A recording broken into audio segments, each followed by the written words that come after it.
Far. He's actually run into a few members of OG here. Despite Carapace gets the stun to both of them, as well as the arrow initiation there. Sumail, he's get stun up. He will be slowed down to a cruel fire, though. He does get picked off for the rest of OG. And now comes the Eclipse, do a lot of damage on Sumail. He needs to get himself out there. He gets super low. Thompson trying to make a bit of space. Jumping amongst everyone with that BKB makes him relatively survivable. Got to send it up in a couple of seconds, so he should be able to evade this. Well, 33 just darting around, making sure Sumail doesn't heal up too badly.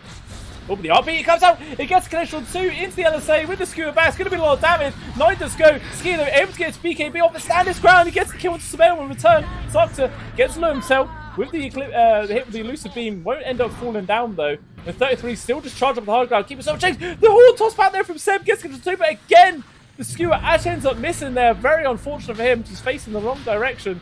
But now with the Roche respawn, it forces the buyback from 9 as well. Tundra do not want to let this objective go for free. They've built up a lead. They want to keep it. Sumail just so goddamn slow. There's so many long-range waves of Tundra just constantly harass him out.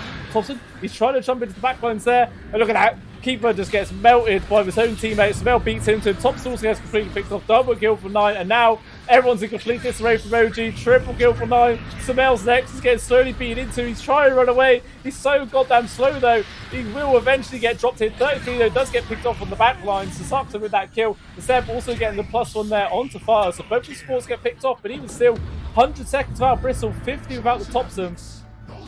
Fire will buy back to join the rest of his team. And that'll be it. Ethereal effect, that's the one. Ooh, Seb. A little bit careful. We're actually 9. He's going to be wanting to get an initial from Sumail. But he eventually dodged out the earth, but it doesn't matter. Can't stop to all the damage coming out from Sakta. There's his first life, though. We have the agency to come back into this. 33 just keep a charge. Does have the Ravage for another 14 seconds. Sumail, though, is taking a lot of that damage in return. Ski is finally getting involved with the rest of the team. There is going to be the false promise onto Sumail. He's going to try and run down this TB if he possibly can. Staking, though, finally the kill onto Thompson. He gets the lead. Skyer, he's in a bit of trouble right now. He's getting quite low, but the Thunder is there. He does it onto Seb. He's going to get the lead. Now the Ravage comes out with no 3, connects onto everybody. They are all dead. OG wiped off the face of the earth. Nobody on Thunder dies at all, and they all mass tip Seb. Oh my days. That could just be it. That could be it.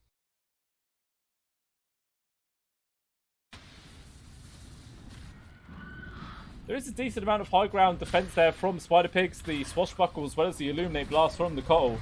Makes a little bit of space. Funnick wanting to jump in onto the side, wants to go for something, but even still the tier 3's gone. And now the barracks with the glaives are going to be bouncing around. It's going to cause so much damage in the back. Once again, Funnick's in. He's got the arena and the spear onto GH yet again, but it's not going to be the first damage it is. Noob gets the finish there with the Rolling Thunder jumping in. It will cost Funnick his life. But even still, they got the kill to G8. And Noob hit with the focus fire just gets ran down despite the fact he was in the boulder. So it ends up being a 2-for-1 there for Enigma. There is a buyback for the Mars, but even still, they're just going to go back to beating into the buildings. The jump was a miracle. Well, unfortunately, the shackle does not get the connection. But even still, with the glaives, both the barracks end up falling down. The sharpshooter there gets the connection onto mind control, but I think it's just a very cheeky way of saying goodbye. Thanks for destroying my buildings. I'll see you later. Well, actually, a little fake back here from Enigma. They're going to move back up onto the high ground here. They're going to bait out this creep wave because they think that no one's going to be here. And Mark Shaw, he gets the jump. He gets the stun initiation there on screen. There's going to be enough burst damage. No, there isn't. He actually gets the BKB off. The reflection also coming out. The Bron gets picked off. Miracle gets hit by the Sunday. He's slowed to a corner, so he can't get out there. This is fine. And now immediately Enigma are in full retreat. They want to escape a Funnick. Lovely spear as well, pushing him deep into the enemy lines. RTW though, he does still have this Aegis. His first life is gone. Is there going to be some sort of counterplay coming out? Oh no, the relocate doesn't actually have doing anything there from GH. RTW completely separate. Nice stomp from Croaky. And Microsoft jumps in there with the stun as well. They get the burst damage. They take down D&Z. RTW still trying to retreat. Going to go for the TP out. Is going to be enough physical damage to get the kill? Then it's not. He's gone. He survived. Croaky though, hit from the high ground. He actually ends up missing. He might be able to get up here himself. No, he won't. He gets picked off. Mind control probably falls well. Goes for the stomp. The TP out. The damage. The onslaught of balls there from Coma kills him before the TP can complete. No response is going to come up for the car in this situation. This Roche road is full. The RH will heading over to it with 3 men smoked up there. Smokes will get broken up here from a couple of people. Hoodwink in the front lines. But it doesn't matter. Oh, the 5-man Ravage stun comes in from 4 into the macro fire. Oh my god! Absolutely ridiculous amount of damage. The counterplay may be coming in, but it's still only the Deacon that ends up dying. Everybody else is able to disengage. Bloody Knight isn't available anymore, so he needs to be careful. They've even got the all-scepter control here onto the TA that actually destroys the trees. The bushback doesn't connect anyway. Another stun there from Volt, but even still, Pingo falls, and it looks like the Slug maybe will accept his bounce. He's going to try and disengage with the ultimate, but Rusty's now just getting ran at himself. He will fall. And somehow, Dogchamp are actually able to come out top with the Aegis still intact, despite the 5-man stomp into the 5-man Macropire with the Leshrac on top of them. I have no idea how they survived, and all they lost was a DK. That blows my mind. How could they survive that? That was ridiculous.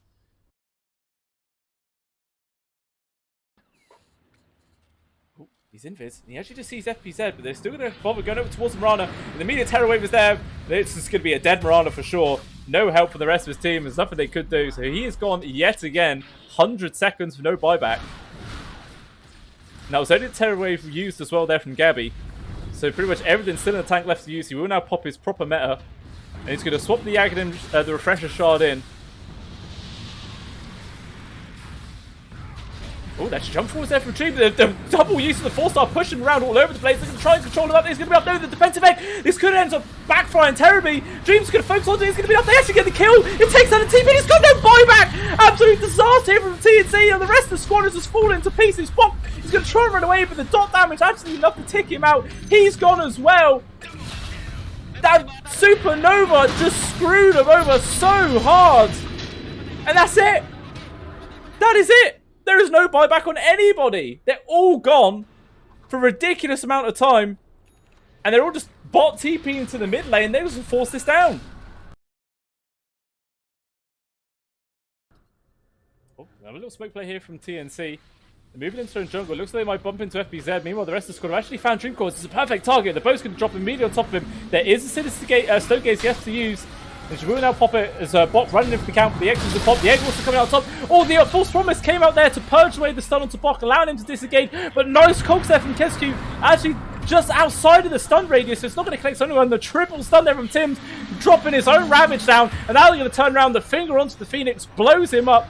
And now Bok's still going to keep chasing. X hasn't got core restoration left. But Koto get up the defensive LSA. It's going to allow him to disengage, but they're also running away from Dream, who's running out of mana. And now Gabby's got involved with these strong right clicks, doing a lot of damn damage. But Miko needs to be careful himself. A couple of right clicks, all they need is pulled him back into the X with the Tidebringer. Dream shortly follows him.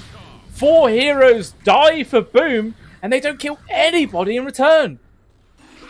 Okay, I lied. No, they killed Oracle. They killed Oracle, but it's position 5. But even still, another fantastic fight there from TNC. As well. This is an effective tool for any sort of team game. And now immediately Ryoka's trying to damage into this tier 2 tower, but Ready-Das is here with the swap into the stun of the backlines. He actually pulls him away from the inside bridge. It's not going to get a connection, and the jewel's immediately there. Adora will end up dying. No, Ready-Das, sorry, ends up dying. Immediately re-enjoyed it here from Quack. Wants to get a return kill to Ryoka. He's still alive. He's going to actually manage to get away from this. He can't quite get fast enough there for Quack to get the kill.